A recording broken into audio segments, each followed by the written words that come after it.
ನಾಳೆಯಿಂದ ಸಂಸತ್ ಮುಂಗಾರು ಅಧಿವೇಶನದ ಹಿನ್ನೆಲೆಯಲ್ಲಿ ಸರ್ವಪಕ್ಷಗಳ ಸಭೆಯಿಂದ ಹೊರನಡೆದಿದೆ ವಿಪಕ್ಷ ಸಂಸತ್ತು.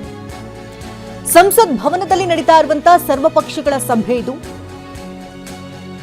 ಸಂಸದರಾದಂತಹ ಮಹುವಾ ಮೊಯ್ತ್ರಾ ಹಾಗೆ ಪ್ರಮೋದ್ ತಿವಾರಿ, ಧರ್ಮೇಂದ್ರ ಯಾದವ್ ಸೇರಿದಂತೆ ಸಂಸದರಿಂದ ಬಹಿಷ್ಕಾರವನ್ನು ಹಾಕಲಾಗಿದ್ದು, ಎನ್ಸಿಪಿಗೆ ಮಾನ್ಯತೆ ಕೊಟ್ಟಿದ್ದನ್ನು ವಿರೋಧಿಸಿ ಹೊರನಡೆದಿದೆ ವಿಪಕ್ಷಗಳು. ಮುಂಗಾರು ಅಧಿವೇಶನದಲ್ಲಿ ಭಾರೀ ಹಂಗಾಮ ಆಗುವಂತಹ ಸಾಧ್ಯತೆಗಳಲ್ಲಿ ದಟ್ಟವಾಗಿ ಕಾಡ್ತಾ ಇದ್ದು, ಸರ್ಕಾರವನ್ನ ಕಟ್ಟಿಹಾಕೋದಕ್ಕೆ ವಿಪಕ್ಷಗಳ ಬಳಿ ಈಗಾಗಲೇ ಹಲವು ಅಸ್ತ್ರಗಳು ಕೂಡ ಇದೆ. ಇದೇ ನಿಟ್ಟಿನಲ್ಲಿ ಈಗಾಗಲೇ ಸರ್ವಪಕ್ಷ ಸಭೆ ಕೂಡ ಆಯಿತು. ಈ ಸಭೆಯಿಂದ ವಿಪಕ್ಷ ಸಂಸದರೀಗ ಹೊರ ನಡೆದಿದ್ದಾರೆ. ಮಹುವಾ ಮೊಯ್ತ್ರಾ, ಪ್ರಮೋದ್ ತಿವಾರಿ ಕೂಡ ಅಲ್ಲಿಂದ ಈಗಾಗಲೇ ತೆರಳಿದ್ದಾರೆ. ಕೆಲ ಹೊತ್ತಿನ ಬಳಿಕ ಮತ್ತೆ ಸಭೆಗೆ ಸಂಸದರು ವಾಪಸ್ಸಾಗಿದ್ದಾರೆ ಎನ್ನುವುದರ ಬಗ್ಗೆ ಮಾಹಿತಿ ಕೂಡ ಸಿಗ್ತಾ ಇದೆ. ಸರ್ವಪಕ್ಷ ಸಭೆಯಿಂದ ಹೊರಗಡೆ ನಡೆದಿದ್ದಂತ ಸಂಸದರೀಗ ಮತ್ತೆ ವಾಪಸ್ಸಾಗಿದ್ದಾರೆ. ಟಿಎಂಸಿ ರೆಬೆಲ್ ಸಂಸದರನ್ನ ಆಹ್ವಾನಿಸಿದ್ದಕ್ಕೆ ಆಕ್ರೋಶವನ್ನು ವ್ಯಕ್ತಪಡಿಸಲಾಗಿದ್ದು, ಸರ್ವಪಕ್ಷ ಸಭೆಯಲ್ಲಿ ಟಿಎಂಸಿ ಸಂಸದರಿಂದ ಆಕ್ಷೇಪ ಕೂಡ ವ್ಯಕ್ತವಾಯಿತು.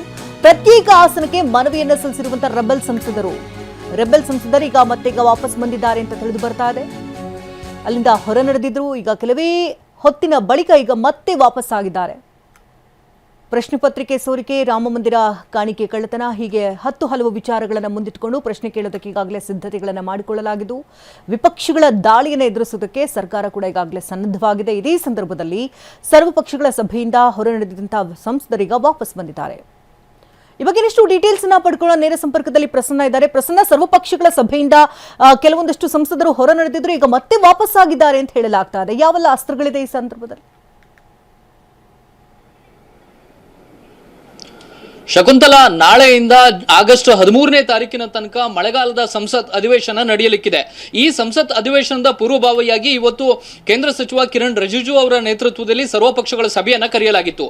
ಮಳೆಗಾಲದ ಸಂಸತ್ ಅಧಿವೇಶನವನ್ನ ಸುಸೂತ್ರವಾಗಿ ನಡೆಸಬೇಕು ಅನ್ನುವಂತ ಉದ್ದೇಶಕ್ಕೋಸ್ಕರ ಸರ್ವಪಕ್ಷಗಳ ವಿಶ್ವಾಸವನ್ನ ಪಡೆಯುವಂತ ನಿಟ್ಟಿನಲ್ಲಿ ಕೇಂದ್ರ ಸಚಿವರು ಈ ಒಂದು ಸರ್ವಪಕ್ಷಗಳ ಸಭೆಯನ್ನ ಆಯೋಜನೆ ಮಾಡಿದ್ರು.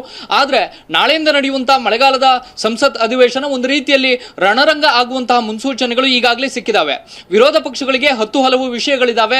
ಅದು ರಾಮ ಮಂದಿರದ ಹುಂಡಿ ಕಳ್ಳತನದಿಂದ ಹಿಡಿದು ನೀಟ್ ಪರೀಕ್ಷೆಯಲ್ಲಿ ಆದಂತಹ ಅಕ್ರಮದ ತನಕ ಪ್ರತಿಯೊಂದು ವಿಷಯದಲ್ಲೂ ಕೂಡ ವಿರೋಧ ಪಕ್ಷಗಳು ಸಾಕಷ್ಟು ಅಸ್ತ್ರಗಳನ್ನ ಮುಂದಿಟ್ಟುಕೊಂಡು ಕೇಂದ್ರ ಸರ್ಕಾರದ ವಿರುದ್ಧ ಹೋರಾಟವನ್ನು ಮಾಡೋದಕ್ಕೆ ಈಗಾಗಲೇ ಸನ್ನದ್ಧವಾಗಿದ್ದಾವೆ. ಇವತ್ತು ಸರ್ವಪಕ್ಷಗಳ ಸಭೆಯಲ್ಲೂ ಕೂಡ ಕೇಂದ್ರ ಸರ್ಕಾರದ ಪರವಾಗಿ ಸಚಿವರು ಇದೇ ಅಂಶಗಳನ್ನ ಮನವರಿಕೆ ಮಾಡಿಕೊಡುವಂತ ಪ್ರಯತ್ನಗಳನ್ನ ಮಾಡಿದ್ರು.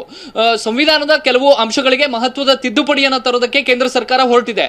ಅದರಲ್ಲಿ ಆ ಒಂದು ಎಲ್ಲ ಅಂಶಗಳನ್ನು ಕೂಡ ಇವತ್ತಿನ ಸರ್ವಪಕ್ಷ ಸಭೆಯಲ್ಲಿ ಪ್ರಸ್ತಾಪವನ್ನ ಮಾಡಿ ಅದನ್ನ ವಿರೋಧ ಪಕ್ಷಗಳಿಗೆ ಮನವರಿಕೆ ಮಾಡಿಕೊಡುವಂತ ಪ್ರಯತ್ನಗಳನ್ನ ಮಾಡಿದಾಗಲೂ ಕೂಡ ಬೇರೆ ಬೇರೆ ರಾಜ್ಯಗಳಲ್ಲಿ ಕೆಲವೊಂದಿಷ್ಟು ಪಕ್ಷಗಳ ಸಂಸದರನ್ನ ಆಹ್ವಾನ ಕೊಟ್ಟಿದ್ದಕ್ಕೆ ಸಾಕಷ್ಟು ವಿರೋಧ ಕೂಡ ಇವತ್ತಿನ ಸಭೆಯಲ್ಲಿ ವ್ಯಕ್ತವಾಗ್ತಾ ಇದೆ. ತೃಣಮೂಲ ಕಾಂಗ್ರೆಸ್ ಬಂಡಾಯ ಎದ್ದು ಯಾರೆಲ್ಲ ಪಕ್ಷವನ್ನ ತೊರೆದು ಹೊರಗೆ ಹೋಗಿದ್ದಾರೆ ಅವರಿಗೂ ಕೂಡ, ಆ ಸಂಸದರಿಗೂ ಕೂಡ ಇವತ್ತಿನ ಸಭೆಗೆ ಆಹ್ವಾನವನ್ನು ಕೊಡಲಾಗಿತ್ತು. ಅದನ್ನ ವಿರೋಧಿಸಿ ಒಂದಷ್ಟು ಮಂದಿ ಸಂಸದರು ಈ ಒಂದು ಸಭೆಯನ್ನ ಬಹಿಷ್ಕಾರವನ್ನ ಮಾಡಿ ಹೊರಗೆ ಹೋಗಿದ್ರು, ಮತ್ತೆ ವಾಪಸ್ ಸಭೆಗೆ ಹಾಜರಾಗಿದ್ದಾರೆ. ಕಾಂಗ್ರೆಸ್ ಮತ್ತು ಸಮಾಜವಾದಿ ಪಾರ್ಟಿ ಬೇರೆ ಬೇರೆ ಬಹಳ ಪ್ರಮುಖವಾದ ಅಂಶಗಳನ್ನ ಇಟ್ಕೊಂಡು ತಾವು ಹೋರಾಟವನ್ನ ಮಾಡ್ತೀವಿ ಎನ್ನುವಂಥದ್ದನ್ನ ಸ್ಪಷ್ಟಪಡಿಸಿದೆ. ಇದರ ಜೊತೆಗೆ ಸೋನಂ ವಾಂಗ್ಚುಕ್ ಅವರನ್ನು ಕೂಡ ನಿನ್ನೆ ಏನು ಕೇಂದ್ರ ಸರ್ಕಾರದ ಪೊಲೀಸರು ಅವ್ರನ್ನ ಒತ್ತಾಯಪೂರ್ವಕವಾಗಿ ತೆಗೆದುಕೊಂಡು ಹೋಗಿ ಆಸ್ಪತ್ರೆಗೆ ಸೇರಿಸಿದ್ದಾರೆ, ಅದರ ವಿರುದ್ಧವೂ ಕೂಡ ಸಾಕಷ್ಟು ಆಕ್ರೋಶವನ್ನ ಕಾಂಗ್ರೆಸ್ ಮತ್ತು ಸಮಾಜವಾದಿ ಪಕ್ಷ ಎತ್ತುತ್ತಾ ಇದ್ದಾವೆ. ಈ ಒಂದು ಸತ್ಯಾಗ್ರಹಕ್ಕೆ ಯಾವ ಕಾರಣಕ್ಕೋಸ್ಕರ ಹತ್ತಿಕ್ಕುವಂತ ಕೆಲಸವನ್ನ ಕೇಂದ್ರ ಸರ್ಕಾರ ಮಾಡ್ತಿದೆ ಅನ್ನುವಂತ ಪ್ರಶ್ನೆಯನ್ನ ಎತ್ತಲಾಗ್ತಾ ಇದೆ.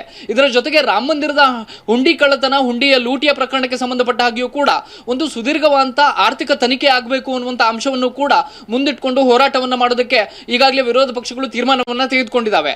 ಮತ್ತೊಂದು ಅಂಶ, ನೀಟ್ ಪರೀಕ್ಷೆಯಲ್ಲಿ ಆದಂತಹ ಅಕ್ರಮ, ಮತ್ತೊಂದು ಬಾರಿ ನೀಟ್ ಪರೀಕ್ಷೆ ನಡೆದಂತಹ ರೀತಿ, ಈ ಎಲ್ಲದರ ಬಗ್ಗೆಯೂ ಕೂಡ ವಿರೋಧ ಪಕ್ಷಗಳಿಗೆ ಸಮಾಧಾನ ಇಲ್ಲ. ಜೊತೆಗೆ ನೀಟ್ ಪರೀಕ್ಷೆ ಅಕ್ರಮದ ಹಿನ್ನೆಲೆಯಲ್ಲಿ ಕೇಂದ್ರ ಶಿಕ್ಷಣ ಸಚಿವ ಧರ್ಮೇಂದ್ರ ಪ್ರಧಾನ್ ತಕ್ಷಣ ರಾಜೀನಾಮೆ ಕೊಡಬೇಕು ಅನ್ನುವಂತ ಆಗ್ರಹವನ್ನ ಹಲವು ತಿಂಗಳುಗಳಿಂದ ಮಾಡಿಕೊಂಡು ಬರಲಾಗ್ತಾ ಇದೆ. ಆದ್ರೆ ಧರ್ಮೇಂದ್ರ ಪ್ರಧಾನ್ ಅವರು ಇದಕ್ಕೆ ಸಂಬಂಧಪಟ್ಟಾಗೆ ಇದುವರೆಗೂ ಕೂಡ ಒಂದು ರಾಜೀನಾಮೆ ಕೊಡುವಂತದ್ದಾಗ್ಲಿ ಅಥವಾ ಅದಕ್ಕೆ ಉತ್ತರವನ್ನ ಕೊಡುವಂತದ್ದಾಗ್ಲಿ ಮಾಡಿಲ್ಲ. ವಿರೋಧ ಪಕ್ಷಗಳು ನಾಳೆ ಇದೇ ಅಂಶವನ್ನ ಇಟ್ಕೊಂಡು ಹೋರಾಟವನ್ನ ಮಾಡೋದಕ್ಕೆ ತೀರ್ಮಾನವನ್ನು ತೆಗೆದುಕೊಂಡಿದ್ದಾವೆ.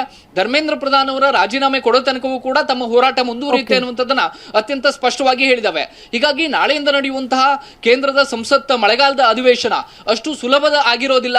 ನಾಳೆಯಿಂದ ಒಂದು ರೀತಿಯಲ್ಲಿ ರಣರಂಗ ಆದ್ರೂ ಕೂಡ ಆಶ್ಚರ್ಯ ಪಡಬೇಕಾಗಿಲ್ಲ. ಶಕುಂತಲಾ, ಧನ್ಯವಾದ ಪ್ರಸನ್ನ, ತಮ್ಮ ಅಪ್ಡೇಟ್ಸ್ಗಾಗಿ. ಇನ್ನು ಮುಂಗಾರು ಅಧಿವೇಶನದಲ್ಲಿ ಭಾರಿ ಹಂಗಾಮ ಆಗುವಂತ ಸಾಧ್ಯತೆಗಳ ದಟ್ಟವಾಗಿದ್ದು ಸರ್ಕಾರವನ್ನ ಕಟ್ಟಿಹಾಕುವುದಕ್ಕೆ ವಿಪಕ್ಷಗಳ ಬಳಿ ಈಗಾಗಲೇ ಹತ್ತಲವು ಅಸ್ತ್ರಗಳು ಕೂಡ ಸಿದ್ಧತೆಯಾಗಿದೆ. ಪ್ರಶ್ನೆ ಪತ್ರಿಕೆ ಸೋರಿಕೆ, ರಾಮಮಂದಿರ ಕಳ್ಳತನ, ಕಾಣಿಕೆ ಕಳ್ಳತನ ಹೀಗೆ ಹಲವು ವಿಚಾರಗಳನ್ನು ಮುಂದಿಟ್ಟುಕೊಂಡು ಪ್ರಶ್ನೆ ಮಾಡೋದಕ್ಕೆ ವಿಪಕ್ಷಗಳು ಕೂಡ ಈಗಾಗಲೇ ಸಜ್ಜಾಗಿ ನಿಂತಿದೆ. ಇನ್ನು ಸರ್ಕಾರ ಕೂಡ ಅದಕ್ಕೆ ವಿಪಕ್ಷಗಳಿಗೆ ಪ್ರತ್ಯುತ್ತರವನ್ನು ಕೊಡುವಂತಹ ನಿಟ್ಟಿನಲ್ಲಿ ತನ್ನ ಬಾಣಗಳನ್ನು ಕೂಡ ಸಿದ್ಧತೆ ಮಾಡಿಕೊಳ್ತಾ ಇದೆ.